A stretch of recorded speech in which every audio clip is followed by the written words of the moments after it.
Hi, today I will be taking us through a general liability submission for food trucks.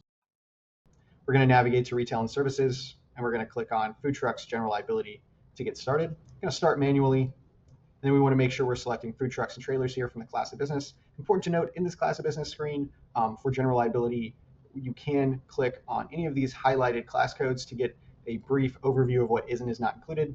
Kind of important to note here, hired and non-owned auto coverage is excluded. This is general liability only. We do not offer an auto product for food trucks or in general.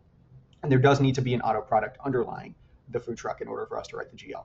Starting with the eligibility question set, these are all unique to the food truck operation. $5 million is the max revenue we can tolerate. All food trucks do need to be compliant with federal, state, and local laws in regards to food truck operations, food safety, and permits. Moving on here, we do want to see that all food items are served directly from the motorized vehicle, if not from the vehicle, from a cart or trailer towed by the vehicle. Food truck operations where they are using the vehicle to cook, but maybe they're bringing the food into the location or serving from a restaurant, those are not an appetite for us. Everything needs to take place in the food truck, and that includes cooking and serving. Again, we can tolerate a food cart or trailer towed by the vehicle, but it cannot be motorized or self-propelled. All right, so for open flame, grease, frying oil, that sort of thing, we can tolerate it as long as there's proper safety precautions in place. And then again, we do want to see an underlying automobile liability in place with limits equal to or greater than what we're looking for here. We will ask for a certificate of insurance. For any items that are not food, we can tolerate them, but we don't want to see anything more than 30%.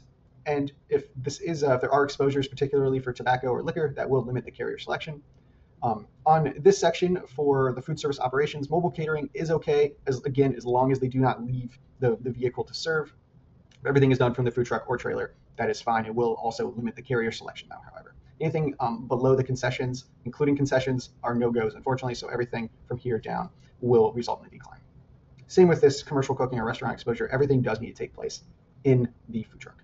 This coverage details does include an important section here for endorsements. If you select the food trucks inland marine coverage, you will be greeted with the options for theft, inventory spoilage, and business interruption. And these will also give you additional questions. So you want to make sure you go through and answer these to the best of your ability to meet your client's needs. We max out 25,000 here for the inland marine. Just make sure you're going through these thoroughly and covering everything that needs to be covered here for your client. As you go through, once your application is complete, you will be quoted here. Most of the time for the food truck operations, it will be an instant quote.